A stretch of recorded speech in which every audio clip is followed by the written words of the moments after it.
teenagers seem to rebel against whatever, whether they're parents or society or something. And it's always when they're in their teenage bracket. And I mean, it's not just the current generation. It goes back to the 50s. I can remember that movie Rebel Without a Cause. And I know kids rebelled in the 60s, 70s, and so on and so on. Is that something that just happens at a particular age with a lot of kids, or? Yeah, look, adolescence or teenage life is quite unique to most of the other stages of our life. So, you know, there are psychologists that call themselves developmental psychologists, and they are very interested not so much in what happens inside the brain and the emotions of that, but they're very interested in the stages of people's lives, and they find that teenage life is very unique. It's so different to every other stage of our lives because it's where we start discovering ourselves, the world, others, and there's the big ones, of course, that we know. Of course, the physical changes. Yeah. Where that teenagers go through, of course, that causes a lot of anxiety and curiosity and so forth. Yeah. And there's the psychological as well. Of course, you know, people start thinking about different things, or they become attracted to someone, or that they realise that there's more to life than just, you know, playing in the playground. Yeah. But there's a big one that people don't talk about, and it's the philosophical changes, the ones that where children, or almost adolescents, just in that bracket between 11, 12, 13, they start realising that they're mortal, their parents are mortal as well, that the sun's going to freeze over in 4 billion years. Now, when I said billion, not million. Yeah. You've got time, Dave.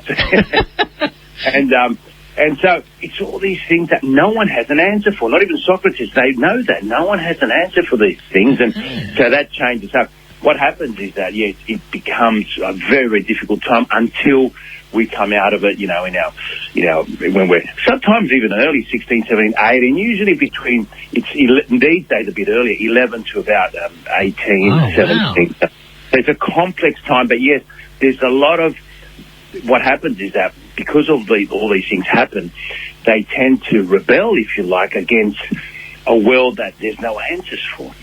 Okay. Yeah, because, as I said at the start, when you look back, I mean, I guess it started in the 50s because the 40s we had the Second World War going on, the 30s we had the Depression, and then sort of probably, I don't know, society was different back then, I guess, but from the 50s onwards, we're sort of being pretty much, at peace and affluent more so than in past generations, I guess, too. Maybe that's got something to do with it too, I don't know. Yeah, look, definitely it's rebellion, or if you like, the generation coming, teenagers, which is really the next generation. That's what what really rebels, against the generation beforehand. I mean, we all have that. Even ourselves, we say, our music was better. And in our case, Dave, was. Well, so that's good. Can't disagree with you there. That's right. There's no argument there. But usually we do. It's quite a uniquely human thing that this happens. All other animals and even all other mammals, maybe some. There is a little bit of with some other primates, but very little. But it's very human to rebel against what you're being taught. Usually, all the other animals are very careful of learning because it's a survival thing. You have to know how to survive. And your mum, your dad, whoever it is that's doing this is responsible for your life during a very early part of your life. And then you're going to go on your own, whether you're a bird, whether you're a polar bear, whether you're a lion, and you have to know how to hunt. You have to know about safety. You have to know where the water is and all these things. So it's quite a uniquely human thing, but only since civilization. So if we look back at our ancestors, pretty much, everyone listens and did what they were told. Yeah. It's quite unique, yes. I guess because it is an awkward time in your life, isn't it? You're not quite a child anymore, but you're not quite an adult either. And you're trying to change the world. You're trying to say, okay, that's what you guys did. I mean, you had these vinyl things, but you know what? I'm going to invent a CD. I think it's a bit smaller, and it's down clearer, you know? And so, and then we worked out that actually vinyls are better. See, I told you that. Yes, we were right all along. And I remember you saying once before when we were having a chat too, how, oh, hang on, I lost my train of thought. To do with that age group. Oh, yeah, that's right. It's the ones that always come up with the new ideas or want to change things are the younger generation, because it's all correct, new to them and all that sort of stuff. Yeah. That's right. All revolution. If you look at the history of wars, revolution, it's usually the people in their 20s that start. Look at the music. Look at music. Mozart. Yeah. Look at all these people that classical music, let alone modern music, rock music. You know, you remember the Beatles were were 21 years old when they wrote their first song. Like, it's absolutely incredible when you think about it. When as you grow older, it's okay when you're a teenager, but sports people, you know, most people that change things and have an impact in history are very, very young people, and sure, some might have impact, like, for example, the great Aristotle, which I love talking about, the philosophy. That we read his works only from the age of 60, but you got to remember he was taught by Plato in his 20s, and if that wasn't possible, then he wouldn't become and so forth. So it's very natural when you're young to try to say, okay, this is good, but we need to progress.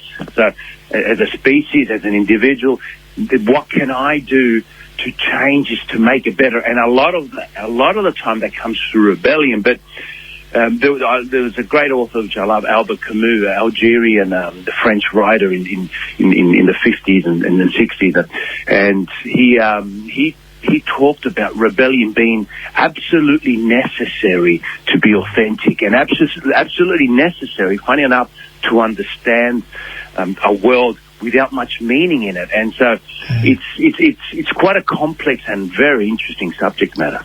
It's amazing too, I suppose, because when you think about it, as you say, it's the younger generation that moves us to the next phase, whether it's CDs or whatever, or electric cars or whatever like that.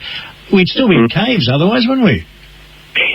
Well, everyone's adding a little bit. I would say we're standing on the shoulder of giants, people that looked out. Well, you got to remember, even Aristotle looked out on a night sky and thought that everything revolved around the earth. Yeah. So we keep adding things, but rebelling against the generation beforehand, we even without adding it, is still quite natural, because it's almost like, okay, thanks, Mum and Dad, for getting me to about 12 years old. I can feed myself now. Now I'm going to go for it, and I'm going to make my own way. And so sometimes they go a bit too far. So with rebellion, and we've got to like rein them in a bit and go, hang on, you know, the world's not like you think it is.